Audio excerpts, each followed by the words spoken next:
بسم الله الرحمن الرحيم ومن الناس من يتخذ من دون الله أندادا يحبونهم كحب الله والذين آمنوا أشد حبا لله ولو يرى الذين ظلموا إذ يرون العذاب أن القوة لله جميعا وأن الله شديد العذاب. لوگوں میں سے بعض لوگ وہ ہیں جنہوں نے اللہ کے علاوہ کسی اور کو معبود بنا رکھا ہے. یحبونہم کحب اللہ. اب وہ لوگ ان معبودان باطلاں کو اللہ کو چھوڑ کر جن کو خدا بنا رکھے ہیں، خدا کی خدائی میں شریک کر رکھا ہے، ان سے ایسی محبت کرتے ہیں جیسا کہ حقیقی معبود سے محبت ہونی چاہیے. جو لوگ ایمان والے ہیں وہ تو اللہ سے سب سے زیادہ محبت کرتے ہیں. اگر یہ مشرک اور ظالم لوگ دیکھ لیں کہ ان کے اس شرک اور ظلم کی وجہ سے کیا عذاب ملنے والا ہے قیامت کے دن آخرت میں، تو پھر یہ سمجھ لیں گے اور اپنے اس شرک اور ظلم سے باز آ جائیں گے، اور ان کو معلوم ہو جائے گا کہ ساری کی ساری قوت اور طاقت اللہ ہی کے لیے ہے، اور اللہ تعالیٰ ہمارے اس ظلم اور شرک کی وجہ سے سخت عذاب دینے والے ہیں. کل ہی کا سبق ہے، پھر آپ کو مزید کچھ بتانا تھا، اس لیے دوبارہ وہی سبق آج ہو رہا. تو اللہ کے علاوہ کسی اور کو شریک کرنا یہ بہت بڑا گناہ. اس سے بڑا گناہ اسلام کے اندر، دین کے اندر، شریعت سنت کے اندر نہیں ہے. پیغمبر محمد صلی اللہ علیہ وسلم جب دنیا کے اندر تشریف لائے تو پیغمبر صلی اللہ علیہ وسلم نے لوگوں کو سب سے پہلے جو تعلیم دی وہ توحید کی تعلیم تھی. یہاں ایک نقطہ بھی سمجھیں، اور وہ نقطہ اس سے پہلے آپ کے سامنے بیان کر دیا، پھر ضرورت محسوس ہو رہی ہے اس لیے آج بیان کر رہا ہوں. پھر دوبارہ پیغمبر محمد صلی اللہ علیہ وسلم پر جو سب سے پہلی وحی نازل ہوئی ہے، اب یہ شرک ہو یا پھر شادیوں کا رسم و رواج ہو یا پھر اسی طرح یہ 11ویں 12ویں 13ویں یہ 14ویں یہ کلبلا نہیں میں یہ چھوڑ دیے لوگ دیر کو 11 تک جمپنگ کرتا لے لو. کئی سا کرے سمجھ میں نہیں آ رہا مجھے، ذرا کو تو سمجھاؤ کیا تو کرنے والے کو تو لوگ ڈائریکٹ یہ چھوڑ کر 11 تک جمپنگ کیسا کرتی، بڑی جمپنگ ذرا سمجھاؤ کون کی ہو، ذرا کسی کو معلوم نہیں ہوئے تو یہ سب چیزیں یہ 10 20 30 40 100 1000 یہ کتنے گنتی کر لیتے سب لوگ ابھی یہ سب چیزیں، اور شراب کی لت لگ جانا، سنتوں کے خلاف کام کرنا، شرک کے اندر مبتلا ہو جانا، نہیں کرنے کے کام کو کرنا، نتیجہ خلاصہ تو یہ سب کام کہیں کو نہیں، یہ سب کاموں میں لوگ ہمارے کہیں کو مبتلا ہے. تو اس کے لیے کیا چیز ہوئی تو یہ سب چیزیں ختم ہو سکتی. تمام برائیوں کو ختم کرنے کے لیے کیا ایسا ہتھیار ہے جس کی وجہ سے ان تمام برائیوں پر وہ اپنے اس تیر اور ہتھیار کے ذریعے سے ان کو ختم کر سکتا ہے؟ وہ کون سا تیر تلوار ہے، ہتھیار ہے. تو پیغمبر محمد صلی اللہ علیہ وسلم پر جو وحی سب سے پہلے نازل ہوئی ہے، اس وحی کے پیغام میں ایک پیغام کے اندر تمام برائیوں کا خاتمہ اس کے اندر ہے. محمد صلی اللہ علیہ وسلم پر جو سب سے پہلی وحی نازل ہوئی ہے وہ ہے، اس وحی کے اندر ہے پیغام، میسیج، علم سیکھو، علم پڑھو. تو پیغمبر صلی اللہ علیہ وسلم دنیا میں آنے سے پہلے زنا بھی عام تھا، عورتوں کا کوئی حق اور کوئی ان کا پاس و لحاظ نہیں کیا جاتا تھا، عورت کو ایک گھٹیا قسم کے مخلوق سمجھا جاتا تھا، بلکہ جانوروں سے بھی اسے گری نگاہ سے دیکھتے تھے، اور شراب تو عام ہے، بچیوں کو دفن کر دیتے تھے. اسی طرح اور بہت سارے، بلکہ کعبۃ اللہ کے اندر ہی کیا تھے، 360 بت تھے کعبۃ اللہ کے اندر، اپنے گھروں کے اندر نہیں، کعبۃ اللہ کے اندر ہی 360 بت تھے. یہ تمام برائیاں تھے کعبۃ اللہ کے اندر، 360 بت تھے، اور یہ سب لوگ شراب پیتے تھے اور اپنے جس سے چاہتے تھے اپنی ضرورت پوری کر سکتے تھے، عورتوں کی کوئی عزت عصمت کی حفاظت نہیں تھی. یہ سب چیزیں گناہ تھے، سبھی چیزیں. لیکن اللہ تعالیٰ نے پیغمبر صلی اللہ علیہ وسلم پر جو وحی نازل کیا سب سے پہلے وہی یہ نقطہ سمجھنا سو، تو وہ کعبۃ اللہ سے بتوں کو ہٹاؤ، شراب نہ کو پیو کو بولو، زنا نہ کو کرو بولو قوم کو، یہ سب چیزیں اللہ تعالیٰ نے نازل نہیں کیا۔ اللہ تعالیٰ کیا وحی نازل کیا سب سے پہلے؟ اقرأ بسم ربک الذی خلق، اے پیغمبر پڑھو، آپ ہمارے نام کے ذریعے سے آپ تلاوت شروع کر دو۔ تو یہ کہیں کو اللہ تعالیٰ وحی سے نازل کر ڈالے۔ اللہ اگر چاہتے تو کعبۃ اللہ سے بتاں ہٹاؤ، یہ بھی اللہ حکم دے سکتے تھے، زنا نہ کرو بولے لوگوں کو، یہ بھی بول سکتے تھے۔ یہ سب چیزوں سے ہٹ کر اللہ تعالیٰ نے علم کی اللہ تعالیٰ نے طرف توجہ کیوں دلایا؟ کیوں دلایا توجہ اللہ تعالیٰ کی طرف؟ اس لیے کہ اگر علم ہوگا تو آدمی حق اور باطل کے درمیان فرق کر سکتا ہے۔ علم اگر ہوگا، دین کا علم اگر ہوگا آدمی کو، اپنے مذہب کا اگر اسے تعارف ہوگا، علم ہوگا، تو پھر وہ آدمی شرک کیا ہے اور کفر کیا ہے اس میں آدمی فرق کر سکتا ہے، سنت کیا ہے بدعت کیا، اس میں فرق کر سکتا ہے۔ علم نہ ہو تو آدمی اور پھر جاہل کا جاہل رہتا ہے آدمی۔ دنیاوی اعتبار سے اگر کسی چیز کا علم نہ ہو، کوئی کام کرنا نہیں آتا ہے، تو لوگ اسے تانا دیتے ہیں، لیکن ہماری قوم کے پاس آج علم کچھ بھی نہیں ہے، دینی اعتبار سے بہت کمزور ہے، بہت پیچھے ہے، لیکن پھر بھی زندگی کی گاڑی کیسا کہ پھیلاتے جا رہے ہیں۔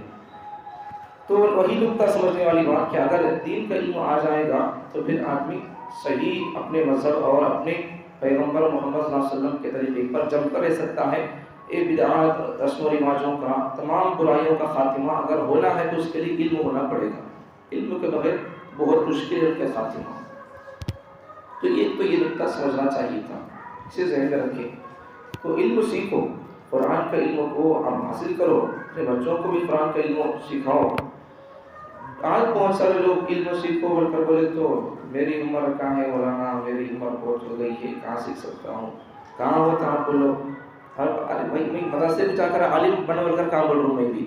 اللہ دیکھو ایک بات بہت پوائنٹ کی بات یاد رکھو، ہر ایک آدمی کو عالم بننا فرض نہیں ہے، سمجھ میں آ رہی بات؟ ہر ایک آدمی کو، ہر ایک مسلمان کو عالم بننا فرض نہیں، لیکن ہر ایک آدمی کو اپنے فرائض کا علم جان لینا فرض ہے، اپنے واجبات کا علم جان لینا واجب ہے۔ دین کی بنیادی باتیں، موٹی موٹی باتیں، بیسکلی باتیں، ان کا جان لینا آدمی کو فرض ہے۔ عالم بننا فرض ہے ہر کسی کو، ہر ایک آدمی کو عالم بننا فرض ہے، لیکن اسے بنیادی باتیں، ایمان کیسا ختم ہو سکتا میرا، کیا کر تو ایمان میرا باقی رہتا، کیا جملے ہیں وہ جن کو کفریہ جملے بولتے ہیں، وہ جملے کون سے، کتنے جملے ہیں، ویسا بولنے سے میرا ایمان ختم ہو سکتا ہے، ان کو جان لینا آدمی کے لیے واجب ہوتا ہے۔ ایمان کے تقاضے کیا، اللہ کو کیسا ماننا، توحید کی کتنی قسمیں، پہلی قسم کون سی، دوسری قسم کون سی توحید کی، یہ ساری چیزیں جاننا آدمی کے اوپر فرض ہو جاتی ہیں، واجب ہو جاتی ہیں۔ تو اس لیے بنیادی باتیں ہماری جو ہیں ان کو جاننا پڑتا ہے، تو ان باتوں کو تو ہمیں کم از کم جان لینا چاہیے۔ تو آج ہماری قوم شرک کے اندر کیوں مبتلا ہے، بدعات کے اندر کیوں مبتلا ہے، یہی بنیادی چیز نہیں ہے، علم نہیں ہے پہلی بات تو اس لیے اب چھوڑو، علم نہیں، عالم تو نہیں بن سکتے، کم از کم چھوٹی موٹی بنیادی باتیں تو معلوم کر لینا چاہیے، نہیں تو پھر گزارا مشکل ہو جاتا ہے، پٹری آدمی کی بدل جاتی ہے، سنت سے ہٹ کر پھر بدعات کی طرف چل جاتی پٹری وہاں۔ تو ایک نقطہ یہ بھی کہ آدمی کو چاہیے کہ وہ دین کی بنیادی باتیں، بیسکلی باتیں، ان کو آدمی حاصل کرے، نوٹ کر کے رکھے، یاد کر کے رکھے، ورنہ پھر گزارا بہت مشکل ہے۔ تو اب آج کے ماحول کے حساب سے دیکھو مسلمانوں کو، اللہ تعالیٰ قرآن مجید میں جو ارشاد فرما رہے نہیں کہ لوگوں میں سے بعض لوگ وہ ہیں جو اللہ کو چھوڑ کر اللہ کی خدائی میں بہت سارے معبودان باطلوں کو شریک کر رہے ہیں، معبود کو نہیں، معبودان باطلا، بہت سارے معبودوں کو، اندادا من دون اللہ، اندادا، اللہ کو چھوڑ کر بہت سارے خداؤں کو، بہت سارے معبودان باطلا کو، خدا نہیں لیکن پھر بھی ان کو خدا کے جیسا سمجھ رہے۔ اب کیسا خدا نہیں تو ان کو خدا سمجھ رہے، تو ایسا ہی ہے۔ بعض مفسرین نے یحبونہم کحب اللہ، جیسا یہ مشرک لوگ اپنے ان معبودان باطلہ کو ایسا چاہتے ہیں، ایسا محبت کرتے جیسا اللہ سے محبت کرنا چاہیے تھا۔ اب یہاں بعض مفسرین نے اس کا ترجمہ ایسا کیا کہ اس سے مراد اپنے قوم، قبیلے اور علاقے کا بڑا آدمی ہے، اپنے خاندان کا بڑا آدمی ہے، یہ لوگ اس کی اطاعت اور اتباع اور اس کی بات کو ٹالتے نہیں ہیں، اس کی اتباع کر لیتے ہیں۔ تو آج ہمارے گھروں کا حال وہی ہے. اب بہت سارے لوگ مسلمان شرک کے اندر اور بت پرستی کے اندر مبتلا ہیں. تو یہ سب چیزیں ان کو چھوڑنے کے لیے بولے تو وہی بولتے لوگ ہمارے بڑے کرتے آتے تھے, ہمیں نہیں کرے تو کیسا. ارے تمہارے بڑوں کو پیدا کرا سو بڑا بول رہا, نکو کرو بول کر, یا نکو کرو بول کر اللہ بول رہا سو. لیکن پھر بھی لوگ کیا کر دیتی, ہمارے بڑے بولتے, ہمارے بڑے کرتے آتے بول کر بولتے. یہ ساری چیزیں شرک کے اندر داخل. وہاں اللہ کے توحید کو چھوڑ کر شرک کے اندر مبتلا ہو جانا, توحید سے منہ موڑ کر شرک کو اختیار کر لینا, اور درگاہوں کے پاس جا کر یا کسی بھی پیر اور یا کسی بھی خبر کے پاس جا کر وہاں منتیں مانگنا, یہ بھی شرک ہے. اور وہاں جا کر جانوروں کو ذبح کرنا, یہ بھی شرک ہے. دیکھو ایک جائز چیز جب اس کی نیت بدل جاتی ہے, ایک جائز چیز ہے, مثال کے طور پر ایک بکری ہے, سمجھو اسے کاٹو کھاؤ کبھی بھی کھاؤ کبھی نہیں, لیکن اسے وہ بکری کو میں وہاں جا کر کاٹوں گا, وہاں جا کر میں ان کے نام پر ایک چڑھاوا چڑھاؤں گا, ان کے نام پر ذبح کروں گا, تب وہ جائز چیز ہی اب ناجائز بن جاتی ہے. بدعت بولتے نہیں, بدعت کیسا ہی ہے, وہ بدعت جائز تھی پہلے چیز وہ, لیکن اسے لوگ کیا کر لیے. اب یہ 11ویں دن کیا ہے بھائی, لوگوں کو پوچھو کئی کرتی بول کر کیا ہمیں کیا غلطی کرتی ہے حضرت, ہمیں حضرت ابو سبحانی کو ثواب پہنچا رہے, ان کو قرآن پڑھ کر بخش رہے, درود پڑھ کر بخش رہے, کیا غلطی ہے. درود پڑھنا غلطی ہو تو پھر نماز میں درود ایک پڑھتی ہو کر ہمارا الٹا بولتی. مطلب سمجھ میں آ گیا.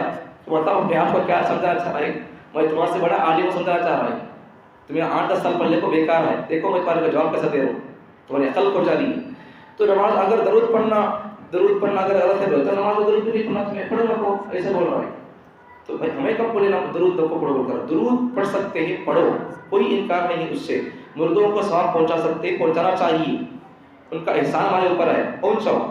لیکن مردوں کو ثواب پہنچانا, یہ اس کو ثواب پہنچانے کے لیے ان کو دن کو خاص کر لینا, وقت کو خاص کر لینا, یا کسی جانور کے گوشت کو خاص کر لینا, یہ جب اسے خاص کر لیتے تو تب یہ بدعت بن جاتا ہے. درود پڑھنا جائز تھا, ثواب کا کام تھا, لیکن جب اسے ہمیں یہ درود پڑھنا, یہ دن پڑھنا, یہ مٹھا ہونا, یہ تیز ادبیہ ہونا بول کر جب اسے ہمیں تعین کرتے نہیں, خاص کر لیتے ہیں. اب وہ پہلے کی جو چیز جائز تھی, اس طرح ثواب کرنا, مردوں کو ثواب پہنچانا سبحان اللہ پڑھ کر یا قرآن پڑھ کر یا درود پڑھ کر, یہ جائز تھا. لیکن جب لوگوں نے اسے خاص کر لیا, نہیں ایک دن ایسا بول کر, تو جب وہ جائز چیز کیا ہو جاتی ہے, وہ بدعت بن جاتی ہے, ناجائز بن جاتی ہے. سمجھ میں آگے بات کیسا. اب نماز کے اندر اگر کوئی آدمی بہت سارے لوگوں کو بولو ہمیں درود پہنچا رہی, کیا غلط کام کر رہی, تو وہی بولو سمجھ بھی ان کو بھائی درود پہنچانا کوئی غلط کام نہیں ہے, لیکن بعض لوگ ایسا طریقہ درود پہنچانے کا طریقہ ایسا مٹھاس پکانا, اور وہ بھی مٹھا ایک مٹھا پکانا, ایک ٹائم میں یہ کرنا, 5 ہی آدمیاں رہنا پہنچانے کے لیے ثواب بھی, اور ٹائم بھی یہ ہو کو رہنا, خاص قسم کا مٹھا, خاص دن اور خاص وقت, خاص قسم کا طریقہ, یہ اسے رائج کر لے کر یہ جو کام کرتے نہیں, یہ کام ثواب کا کام تھا, لیکن اب کیا ہو جاتا ہے, اسے خاص کرنے کی وجہ سے وہ کام جو ثواب تھا جائز تھا, اب بعد میں اسے خاص کرنے کی وجہ سے وہ ناجائز اور بدعت بن جاتا ہے. اسی طرح اب نماز میں دیکھو درود شریف پڑھتے نہیں نماز میں, اللہم صلی علی درود ابراہیم, تو اب یہ درود پڑھو کوئی بات نہیں ہے. نماز میں بھی اگر میں یہ درود پڑھتا ہوں, اگر کوئی آدمی یہ کہتا ہے نماز میں یہ درود پڑھتا ہوں, اس کے علاوہ دوسرا درود پڑھیں گے تو نماز نہیں ہوتی, یہ بھی بدعت ہو جاتا. سمجھنے کے لیے مثال, نماز کے اندر درود پڑھنا نہیں, آپ کون سا بھی درود چاہے پڑھ سکتے ہیں, آپ یہ درود پڑھنا بول کر کوئی فرض واجب نہیں ہے, کون سا بھی درود بہت سارے درود ہیں, درود شریفہ کون سا بھی آپ درود پڑھو نماز ہو جاتی ہے. اگر کوئی آدمی یہی درود پڑھنا چاہیے, اس کے علاوہ کوئی اور درود نہیں پڑھنا جائز نہیں ہے سب, اگر اسے خاص کر لیتا ہے پھر وہ بھی بدعت بن جاتا ہے. تو سوال بدعت جتنے بدعت کے کام کرتے ہیں لوگ, وہ اصل میں دیکھیں گے تو وہ اچھے کام رہتے ہیں, ثواب پہنچانا مردوں کو, مرحومین کو, یہ اچھا کام ہوتا ہے. لیکن جب اسے لوگ خاص کر لیتے ہیں, خاص طریقے سے, خاص چیزوں سے, تو پھر وہ چیز بدعت بن جاتی ہے. ایسا ہی بہت ساری چیزیں جتنی بدعت کی قسمیں ہیں.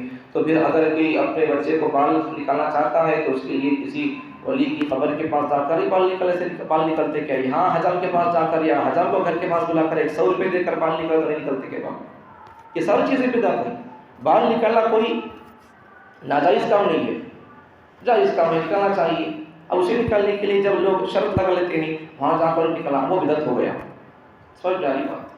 تو جائز کام کو جتنا اللہ نے جس کام کو جتنا اسے مرتبہ دیا ان کو اس کام کو وہاں تک رکھنا سو، اسے اور بڑھا دیے تو ایک آدمی کو اللہ نے ولایت کا مقام دیا، ولی اللہ ان کو بنا لیا، وہ لوگ سنت پر عمل کرتے تھے، شریعت پر عمل کرتے تھے، اللہ ان کو ولایت کا مقام دے دیا، ولی بنا لیا۔ اب اس ولی کو ہمیں اگر خدائی کا ان کے اندر ہمیں تصور کریں گے، خدا کے پاس کتنی طاقت ہے کہ ان کے اندر بھی وہ طاقت ہے بول کر، تو پھر یہ شرک ہو گیا۔ سمجھ میں آ رہی بات؟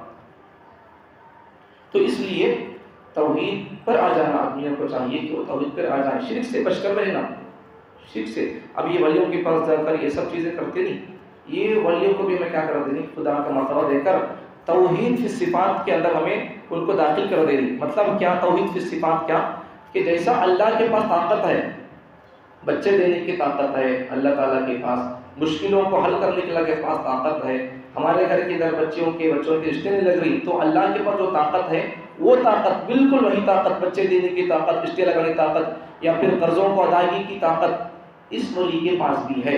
اب اس ولی کو ابھی کیا کر دیا ہے، اس انسان کو، مخلوق کو انسان کیا کر دیا، اللہ کے وقت مرتبہ دے دیا۔ اب ان کو مرتبہ دے دیا تو مشرک ہو گیا۔ سمجھ میں آ رہی بات؟ تو ایک بات تو یہ سمجھنے کی کہ ہمارے لیے پیغام قرآن کیا دیتا ہے کہ توحید پر آ جائیں، توحید پر آ جانا، توحید فی الذات، توحید فی الصفات، توحید فی الالوہیت، توحید فی الربوبیت، توحید فی الاسماء، یہ تمام چیز توحید کی قسمیں ہیں۔ تو اللہ کے توحید میں اللہ تعالیٰ ذات میں بھی اللہ ایک ہی ہے، صفات میں بھی اللہ ایک ہی ہے، اسماء میں بھی اللہ ایک ہی ہے، صفات میں بھی اللہ ایک ہی ہے، ربوبیت میں، الوہیت میں عبادت کے لائق وہی ہے، اور اللہ تعالیٰ ذات میں بھی اکیلا ہے، اور اللہ تعالیٰ صفات میں بھی اکیلا ہے۔ کا مطلب وہی ہے کہ اللہ کسی انسان کو اللہ کا مرتبہ میں دے نہیں سکتے۔ ذات میں ایک ہے کا معنی کیا، ذات میں ایک ہے اللہ کا مطلب اللہ کو نہ کوئی باپ ہے نہ اللہ کا کوئی بیٹا ہے، اللہ بھی کسی کا باپ نہیں اور اللہ کسی کا بیٹا بھی نہیں، اور اللہ کو اس کی کوئی ضرورت بھی نہیں ہے، اور اللہ تعالیٰ کو کوئی بیوی بھی نہیں ہے، اللہ کو کوئی بچے بھی نہیں ہے۔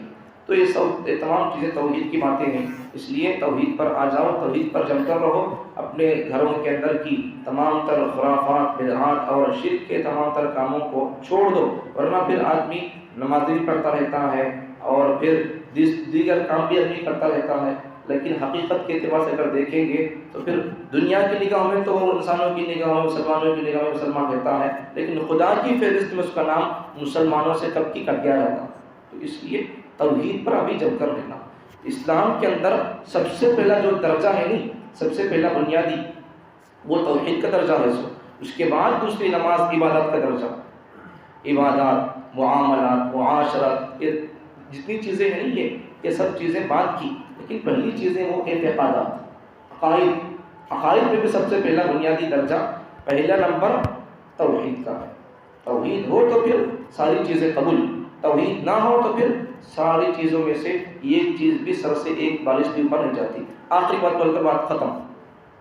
دیکھو ایمان اتنا نازک ہے، اتنا غلط والا ہے کہ اگر کوئی غیر مسلم آدمی، یہ آخری پوائنٹ سمجھو، ایمان اتنا غلط والا ہے کہ اگر کوئی غیر مسلم آدمی ٹوپی پہن لیا، پگڑی پہن لیا، جبہ پہن لیا، سارا کچھ بالکل ایک مسلمان کی طرح تیار ہو کر، سرما لگا کر، عطر لگا کر نماز کو بھی آ گیا، مسلمان نہیں، غیر مسلم آدمی، لیکن بالکل حلیہ وہی جو مسلمان کا ہونا چاہیے ہوتا ہے، اللہ والوں کا ہوتا ہے، وہ حلیہ اختیار کر کے نماز کو آ گیا، نماز بھی پڑھ لے رہا۔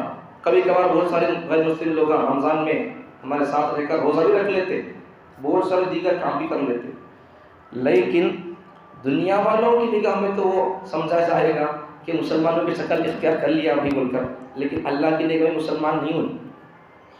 دیکھو اب سمجھنے کی بات یہ چیز ہو، ان بالکل مسلمان کی طرح اختیار کر لیا حلیہ، پھر بھی اسے مسلمان نہیں بول سکتے، نہیں بولتے اسے، تو ان وقت جبہ پہن لیا، شریف پہن لیا، سرما لگا لیا، عطر لگا لیا، پگڑی پہن لیا، سب کچھ کر لے کر روزہ بھی رکھ کر نماز کو آ گیا، مغرب کی نماز کو روزہ کھول لیا گیا، تو اتنے کام کر لیا تو بھی مسلمان نہیں ہوں۔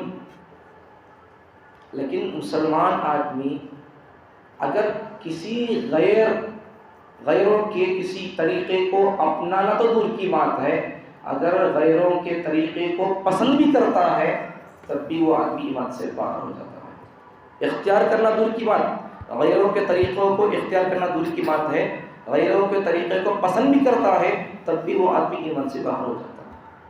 اب خالی پسند کرے تو ایمان سے باہر ہو جاتا ہے بولے تو پسند کرنا بھی کفر کو، کافروں کے طریقے کو پسند کرنا بھی کفر ہے بولے تو اب ہمیں ڈائریکٹ ان کے طریقے کو اختیار کر لیں گے، سمجھ گئے؟ سر سے لے کر پیر تک ہمارا ایک طریقہ بھی اسلام والا نہیں، پورے طریقے ان کے، پورا کلچر، کردار، گھروں کا حال، معاشرہ برباد ہو گیا۔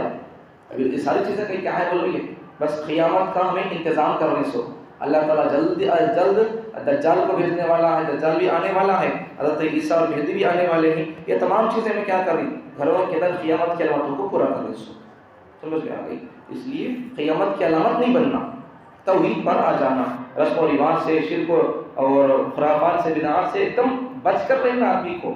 اللہ تعالیٰ مجھے اور آپ کو ہمارا ایمان جیسا غیرت والا ہے، کسی کے طریقے کو، کفر کافروں کے طریقے کو اگر کوئی آدمی پسند کر لیتا ہے تو بھی آدمی کفر اختیار کرنے کے برابر ہوتا ہے، تو پھر ہم تمام کو اللہ تعالیٰ کفر کے راستے سے، کفر کے طریقے سے اور کفریہ جملوں سے اور رسم و رواج اور بدعات سے بچ کر رہنے کی توفیق عطا فرمائے۔ اللہ تعالیٰ تمام مسلمانوں کو موحد بن کر جینا اور موحد بن کر مرنا اللہ تعالیٰ آسان فرمائے۔ الحمدللہ رب العالمین۔